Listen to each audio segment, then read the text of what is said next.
Hi, everyone. Thanks for being here. My name's Felix. My pronouns are he, him, and I'm the Trans Advocacy Manager at Stonewall. I'm also trans myself, and it's actually really great to be trans. I really love it, and that's what I wanted to talk a bit about today, because there's a lot of misinformation about what it's like to be trans, and I just wanted to share some trans joy. Sometimes I like to tell people that trans is short for transcended, and that it means that trans people are actually living on a higher plane of reality and we're more like angels. But unfortunately, that's not actually strictly true, as much as I would like it to be.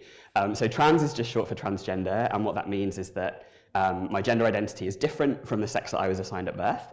And if you're not lucky enough to be trans, you're cisgender or cis, and what that means is that your gender is the same as your sex assigned at birth.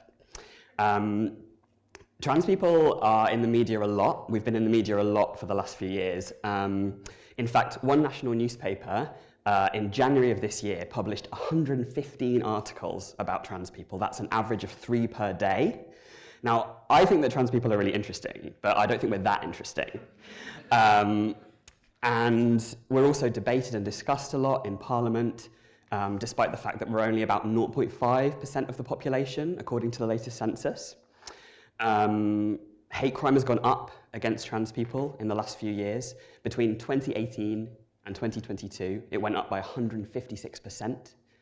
And if you're a trans person who's being seen now at a gender identity clinic, you will have been waiting at least 4 years for that appointment. And it's not an exaggeration to say that people are dying as a result of these waiting times. There was actually an inquest earlier this year into the death by suicide of a young trans woman in London in 2021, and the coroner found that the length of time she was waiting for this life-saving care was a major factor in her death. So it's difficult times, difficult context, but that's not what I want to focus on. What I want to focus on is why being trans is not a negative outcome, and why being trans is really great. I'm just going to caveat what I'm going to say with the fact that as a trans person, I have a lot of comparative privilege. I'm white, I present as a man, I don't really get misgendered very much. I've had access to housing, to education, to employment, and ultimately I have parents who love me and support me, not only emotionally, but also financially. So that's not to say that I haven't had difficult times or struggles, but it's just important to recognize that my struggles are not the same as the struggles that trans people who experience misogyny, trans people of color, or trans people without family backing might experience. So, in November of last year, I got married. I actually got a civil partnership because marriage is gendered. It's a gendered verbal contract, which I didn't realize before I started investigating this. And because I don't have a gender recognition certificate, if we'd have got married, I would have been put down as a wife, which is not correct for me. So we got a civil partnership, but I just still describe myself as Lauren's husband, and Lauren is my wife. And we had this really lovely ceremony, this very small ceremony at our local town hall, and we had some tea and cake at our local cafe that our friends run. We had a chippy tea.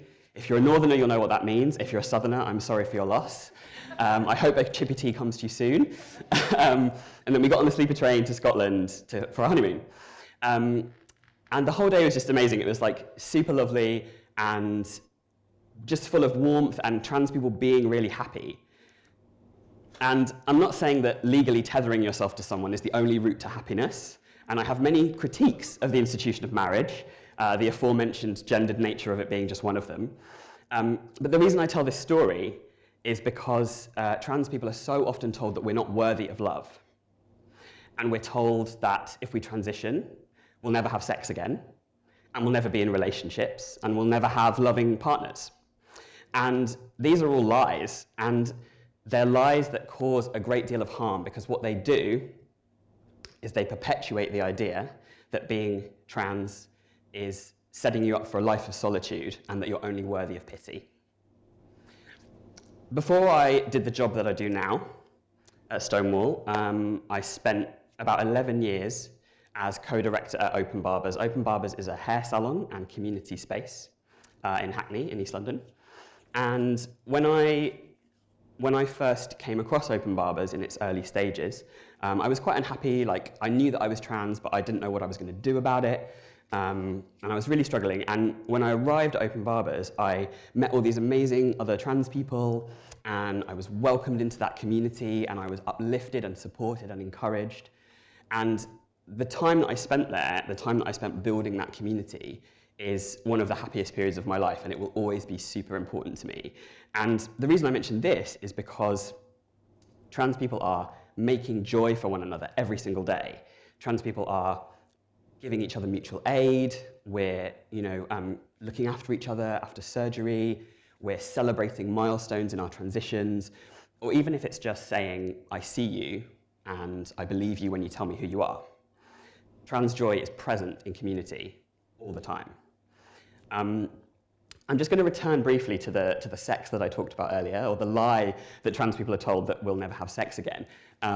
Because my friend Ray Filer, who's an amazing writer and performer, has this poem.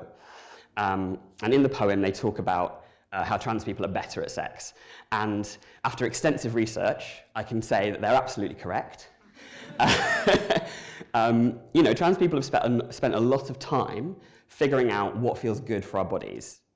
And I can certainly say for myself that my transition has helped me connect with my body and with other people's bodies in ways that I never imagined possible.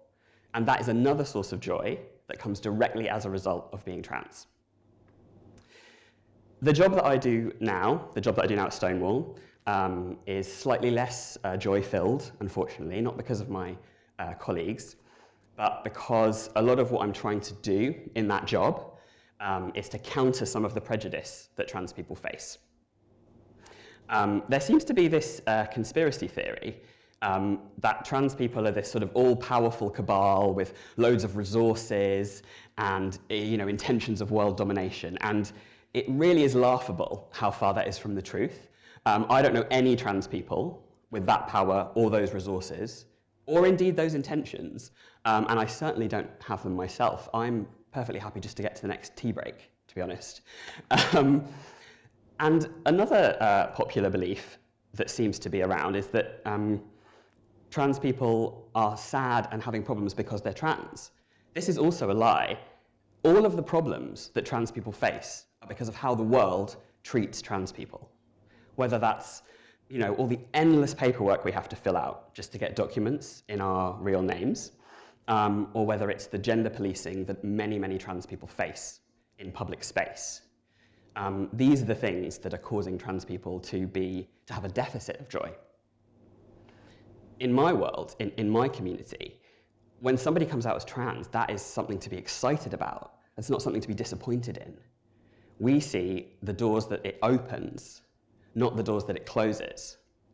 And I want more of this. I want more opportunities for trans joy to flourish. Being trans is not a negative outcome.